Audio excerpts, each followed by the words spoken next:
In the last section of the book, you delve into the dynamics of when auras interact. Yes. Can you explain what happens energetically when two or more auras come into contact and how it affects different people? It's good. But all kinds of things. So, we talk about, for example, the family aura.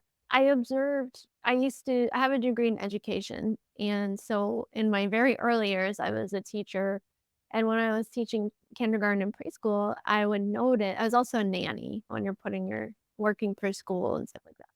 I would notice how typically in a idyllic, healthy, functional family, whether with a biological parents or close caregivers that assume a parental role. Kids' auras are somewhat encompassed in one or both of the parent or caregiver's aura, usually up till around age 7, and then they start to differentiate out more. And it doesn't mean they don't go out, their little unit, their little kid bubble doesn't go out and do its own thing, but it's always held in an ideal situation, and not everybody had that. So that's something we go into more in the book, but that's one way where there's an interaction that can be really positive. If we go into a crowd, like a concert or an airport or things like that, we talk about how we might feel up, but we also, if we want to, can allow ourselves to be part of the group energy. Almost like, say we're at a concert, the whole crowd has its own composite aura, and perhaps that's being influenced by whatever their show they're seeing.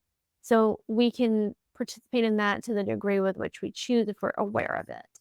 We also talk about, like, in one-on-one or small group interactions, the way that auras do interact. Because imagine everybody has this field and they're interacting, even if we're at a distance, we're on the phone, whatever. Then when we actually in physical proximity and they intersect with each other, there is an opportunity for a commingling. And that's where those ideas of boundaries and energetic space can be useful if it's a situation that isn't as high frequency or an emotional experience that we like.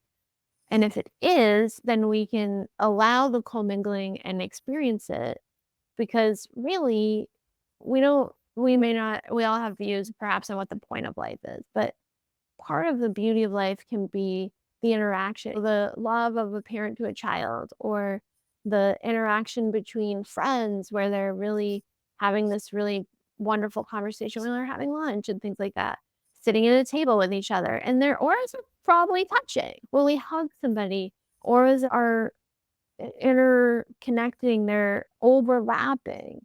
And all of these intuitive senses we develop in the other parts of the book, and the cleaning and the clearing and the sensing, all of that can then be applied to these things that happen when auras interact.